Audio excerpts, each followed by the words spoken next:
এই নিয়ে সরব হয়েছেন বিরোধীরা। সূত্রের খবর, সেদিন রাতে কেষ্টর ফোন থেকে আইসির কাছে কোনো ফোন যায়নি। যে কথোপকথন হয়েছে তা অনুব্রত মণ্ডলের ফোন থেকে হয়নি। সেদিন ঘটনাস্থলে উপস্থিত ছিল কেষ্ট ঘনিষ্ঠ, আর তার ফোন থেকেই হয়েছে কথা।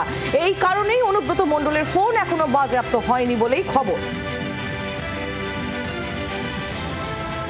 কথোপকথন হয়েছিল দুজনের মধ্যে, অর্থাৎ পুলিশ অফিসার এবং অনুব্রত মণ্ডল। কিন্তু তারপরেও দেখা যাচ্ছে যে শুধুমাত্র পুলিশ অফিসারের মোবাইল ফোন কেন বাজেয়াপ্ত করা হলো, কেন বাজেয়াপ্ত করা হলো না অনুব্রত মণ্ডলের মোবাইল ফোন। সূত্র মারফত যে খবর পাওয়া যাচ্ছে তাতে জানা যাচ্ছে যে সেদিন রাতে যে কথোপকথন হয়েছিল সেখানে অনুব্রত মণ্ডল তার নিজের ফোন থেকে কোনো কথাই বলেননি। সেক্ষেত্রে সেই সময় উপস্থিত আরেকজনের ফোন থেকে তিনি কথা বলেছিলেন পুলিশ অফিসারের সঙ্গে। ফলে সেই জায়গা থেকে দাঁড়িয়ে অনুব্রত মণ্ডলের ফোন এই মুহূর্তে বাজেয়াপ্ত করার কোনো প্রশ্ন নেই, এমনটাই কিন্তু সূত্রের খবর।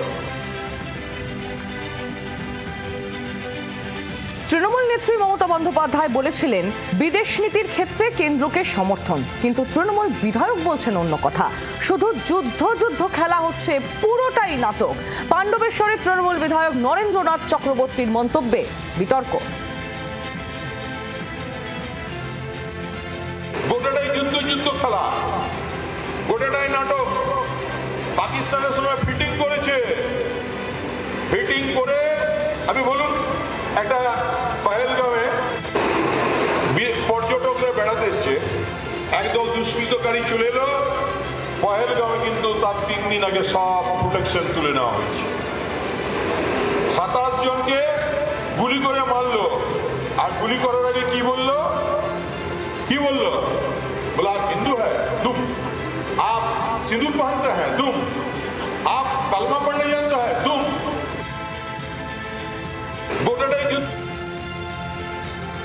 তৃণমূলের হাতিয়ার বিজেপি নেতা ও মধ্যপ্রদেশের মন্ত্রী কৈলাশ বিজয়বর্গীয়র মন্তব্যের একটি ভিডিও। ये हमारे यहाँ क्या है कि अच्छा पहने लड़की, अच्छा श्रृंगार करे, तो अच्छे गहने पहने, अच्छे सुंदर कपड़े पहने, तो उसको बहुत अच्छा मानते हैं, यह बहुत सुंदर है। पर विदेश में जो कम कपड़े पहनती है ना, उसको अच्छा मानते हैं, उनकी सोच है। तो ऐसा कहते हैं कि भाई कम कपड़े पहनने वाली लड़की जिस प्रकार सुंदर होती, उसी प्रकार कम भाषण देने वाला नेता भी बहुत बढ़िया होता है। ऐसी ये कहावत है विदेश में। अपने मैं इसका पालन नहीं करता हूँ, मैं तो इसको नहीं मानता हूँ। मैं तो ये मानता हूँ कि हमारे यहाँ महिला देवी का स्वरूप है, खूब अच्छे कपड़े पहने। मेरे को तो कम कपड़े वाली अच्छी नहीं लगती है। मेरे से कई बार सेल्फी खिंचाने आती है बच्चियाँ, तो मैं कहता बेटा अच्छे कपड़े पहन के आना, बेचारा मेरे का मैं मना कर देता। পাক জঙ্গিদের বিরুদ্ধে অপারেশন সিঁদুরের পর প্রথমবার ভূস্বর্গে মোদি। কাশ্মীরে বিশ্বের সবচেয়ে উঁচু রেল সেতু চেনাব ব্রিজের উদ্বোধন করলেন প্রধানমন্ত্রী। প্রধানমন্ত্রীর হাত ধরে উপত্যকায় নতুন 2টি বন্দে ভারত ট্রেনেরও সূচনা করা হলো। কাটরা থেকে শ্রীনগর এবং শ্রীনগর থেকে কাটরা রুটের বন্দে ভারত ট্রেন দুটি চলবে। এছাড়াও কাশ্মীরে মোট 46,000 কোটি টাকার উন্নয়নমূলক প্রকল্পের উদ্বোধন করলেন প্রধানমন্ত্রী নরেন্দ্র মোদী। विकास का जो वातावरण जम्मू कश्मीर में बना था, वो पहलगाम के हमले से टिकने वाला नहीं है। जम्मू कश्मीर के आप सभी लोगों को और आप सबसे नरेंद्र मोदी का वायदा है, मैं यहां विकास को रुकने नहीं दूंगा। यहां के नौजवानों को सपने पूरा करने से कोई भी बाधा अगर रुकावट बनती है तो उस बाधा को पहले मोदी का सामना करना पड़ेगा। জম্মু কাশ্মীরকে সন্ত্রাস থেকে বার করার দরকার ছিল, আমরা সেটা করে দেখিয়েছি। চেনাব ব্রিজের উদ্বোধন করে বললেন প্রধানমন্ত্রী। बरसों तक आतंक सहने के बाद जैसे जम्मू कश्मीर ने इतनी बर्बादी देखी थी, इतनी बर्बादी देखी थी कि जम्मू कश्मीर के लोगों ने सपने देखना ही छोड़ दिया था। आतंकवाद को ही अपना भाग्य मान लिया था। जम्मू कश्मीर को इस स्थिति से निकालना जरूरी था और हमने ये करके दिखाया है।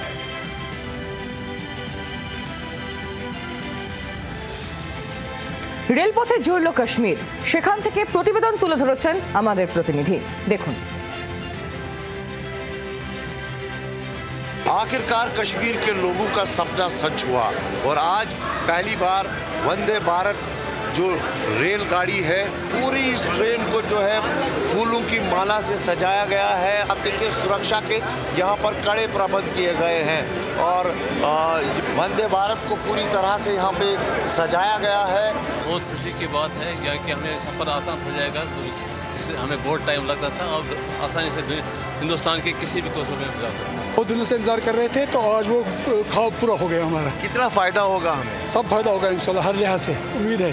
कुल 44,000 करोड़ की सौगात जो है आज जम्मू कश्मीर के लोगों को मिलेगी, जिसमें विकास के कई कार्य हैं जो शामिल है।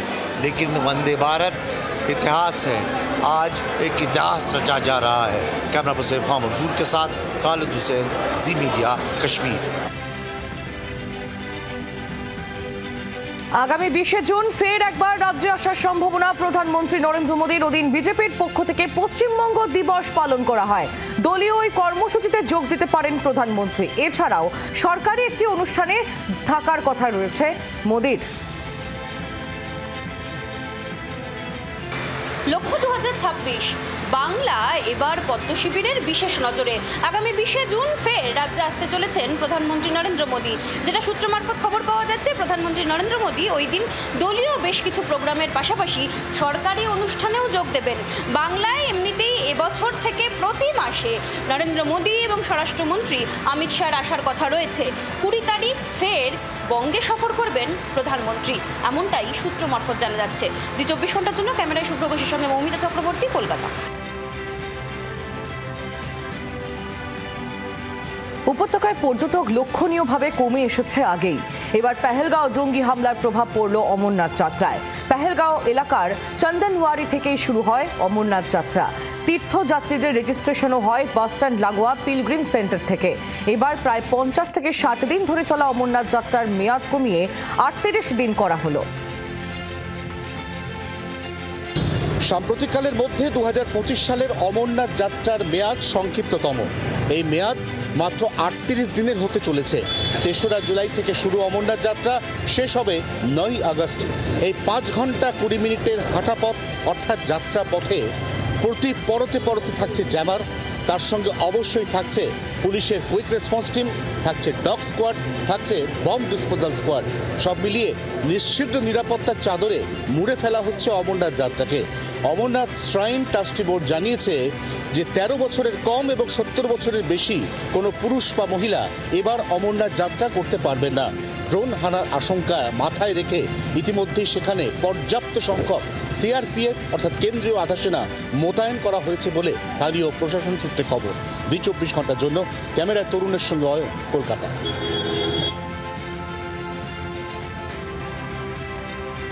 ওয়াজাহাত খান তদন্তে শহরে অসম পুলিশ এবং কলকাতা পুলিশের মধ্যে রীতিমতো সংঘাত। অসহযোগিতার অভিযোগ অসম পুলিশের। সব রকম সহযোগিতা করা হয়েছে বলে পাল্টা দাবি কলকাতা পুলিশের। ওয়াজাহাত খান মামলার তদন্তে ইতিমধ্যেই শহরে এসে পৌঁছেছে অসম পুলিশের টিম, কিন্তু শহরে এসে তাদের অভিযোগ কলকাতা পুলিশের বিরুদ্ধে। অভিযোগ গত বুধবার দিন গার্ডেন রিচে এই অভিযুক্তের বাড়িতে তারা যখন তল্লাশি চালাতে যায় সেই সময় পুলিশের তরফ থেকে তাদের সহযোগিতা করা হয়নি। অসম পুলিশের অভিযোগ যে তাদেরকে গাড়ি দেওয়া হচ্ছে না, পর্যাপ্ত পুলিশ দেওয়া হচ্ছে না, পুলিশের এসকর্ট দেওয়া হচ্ছে না, এমনকি মহিলা পুলিশও দেওয়া হচ্ছে না। এই অভিযোগের একেবারে সরাসরি নস্যাৎ করেছে কলকাতা পুলিশ। তাদের বক্তব্য সব রকম সহযোগিতা করছে। গত বুধবার যখন অসম পুলিশ এই গার্ডেন রিচের বাড়িতে তল্লাশি চালায় সেই সময় কলকাতা পুলিশের অফিসাররাও উপস্থিত ছিলেন এবং এই অভিযুক্তকে কলকাতা পুলিশও খুঁজে বেড়াচ্ছে, ফলে কোনো রকমভাবে অসহযোগিতা করার কোনো প্রশ্নই নেই। ক্যামেরা পার্সন দেবুর সঙ্গে পিয়ালি মিত্র, জি 24 ঘন্টা। জাফরাবাদে বাবা ছেলের খুনের ঘটনায় চার্জশিট, আদালতে চার্জশিট পেশ স্পেশাল ইনভেস্টিগেশন টিমের। শামশেরগঞ্জের জাফরাবাদে বাবা ছেলে খুনের ঘটনায় মোট 13 জনের বিরুদ্ধে আদালতে চার্জশিট পেশ করল স্পেশাল ইনভেস্টিগেশন টিম। চার্জশিটে খুন, ষড়যন্ত্র, মিলিত অভিসন্ধি, মব লিঞ্চিং, অস্ত্র আইন সহ একাধিক ধারাতে অভিযোগ আনা হয়েছে। এই চার্জশিটে যাদের বিরুদ্ধে অভিযোগ আনা হয়েছে তাদের বিরুদ্ধে অভিযোগ যে গত 11ই এপ্রিল এই বাবা ছেলেকে বাড়ি থেকে বের করে এনে খুন করা হয় ধারালো অস্ত্র দিয়ে। এদের মধ্যে কয়েকজনের সঙ্গে এই বৃদ্ধ এবং তার ছেলের জমি সংক্রান্ত বিবাদ ছিল, কিন্তু শামশেরগঞ্জে 11ই এপ্রিল এবং 10ই এপ্রিল যে গোলমাল হয় সেই সময়ে কিন্তু এই দুজনকে টার্গেট করে খুন করা হয়। চার্জশিটে মোট 900 পাতা চার্জশিট পেশ করা হয়েছে, যেখানে 50 জনেরও বেশি সাক্ষী হয়েছে এবং অভিযুক্তদেরকে হেফাজতে রেখেই বিচার পর্ব চালানোর আবেদন জানানো হয়েছে পুলিশের তরফ থেকে। ক্যামেরা পার্সন দেবুর সঙ্গে পিয়ালি মিত্র, জি 24 ঘন্টা, কলকাতা। কিভাবে চিহ্নিত একের পর এক পাক গুপ্তচর? অপারেশন সিঁদুরের সময় ভারতে গুপ্তচর সক্রিয় করার নির্দেশ পাক হাই কমিশনের দানিশকে নির্দেশ দেওয়া হয়েছিল পাক প্রশাসনের তরফ থেকে। ডার্ক ওয়েবের মাধ্যমে লেনদেন, বিভিন্ন রকম বিটকয়েন এবং ডার্ক ওয়েবের মাধ্যমে আর্থিক লেনদেন করা হয়েছিল। আর পাক হ্যান্ডলারদের আইএসআই এর এই চক্রান্ত ফাঁস করে দিয়েছে ভারতীয় গোয়েন্দা সংস্থা। পাক যারা এই আইএসআই এর চর, যারা ভারতের বিভিন্ন অংশ থেকে নাশকতার ছক করছিলেন, বিভিন্ন রকম ষড়যন্ত্র করছিলেন, তেমন বেশ কিছু গোপন তথ্য ভারতীয় গোয়েন্দা দপ্তরের হাতে এসেছে। পাক আইএসআই মারফত ভারতীয় সিম ব্যবহার করা হচ্ছিল এবং চাণক্যপুরী থেকে সেই লোকেশন দেখানো হচ্ছিল। যদিও অপারেশন সিঁদুরের পর থেকে ভারতীয় গোয়েন্দা দপ্তর বিশেষ টিপ পায় এবং সেই টিপারদের মাধ্যমেই এই অপারেশনকারীদের, এই জঙ্গিদের ধরতে সক্ষম হয়েছে গোয়েন্দা সংস্থা। জি 24 ঘন্টার জন্য ক্যামেরায় শুভ্র ঘোষের সঙ্গে মৌমিতা চক্রবর্তী, কলকাতা। কোথায় নির্যাতিত নাবালক? রবীন্দ্রনগরের কারখানা সংলগ্ন এলাকায় খোঁড়া হচ্ছে মাটি। মূল অভিযুক্ত সহ 3 জন ধরা পড়লেও এখনো পর্যন্ত নিখোঁজ নাবালক। কোথায় সেই নাবালক তার খোঁজে ইতিমধ্যেই আমরা দেখতে পাচ্ছি আজ রবীন্দ্রনগর থানার পুলিশ কারখানার ভেতরে যে ফাঁকা জমি রয়েছে সেই ফাঁকা জমির ভেতরে এসে আইসির নেতৃত্বে এখানে টিম তারা এই যে ঘাসগুলো রয়েছে সেখানে কোনো রকমভাবে কিছু লোকানো রয়েছে কিনা সেই খোঁজ পাওয়ার জন্য তারা এখানে তল্লাশি চালাচ্ছে। ইতিমধ্যেই 3 জনকে গ্রেপ্তার করা হয়েছে, কিন্তু সেই 3 জনের বয়ানে একাধিক অসঙ্গতি ধরা পড়ছে। তাদের দাবি যে সোমবার দিন তারা সন্ধে এলাকা ছেড়ে চলে যায়, ভয়ে এখান থেকে পালিয়ে গেছিল, তার আগে ওই নাবালককে তারা ছেড়ে দিয়েছিল। একজন অভিযুক্তর আরও দাবি যে এলাকার একটি অন্য ওয়াশ মেশিন কারখানাতে তাকে কাজে দেওয়া হয়েছিল, কিন্তু সেই 2 ব্যক্তিকেও পুলিশ ইতিমধ্যে জিজ্ঞাসাবাদ করেছে। জানা যাচ্ছে যে তারা অর্থাৎ অভিযুক্তরা যে দাবি করছে সেই দাবি সঠিক নয়। যত সময় গড়াচ্ছে তত কিন্তু উদ্বেগ বাড়ছে নাবালককে কেন্দ্র করে। ক্যামেরা পার্সন দেবুর সঙ্গে পিয়ালি মিত্র, জি 24 ঘন্টা।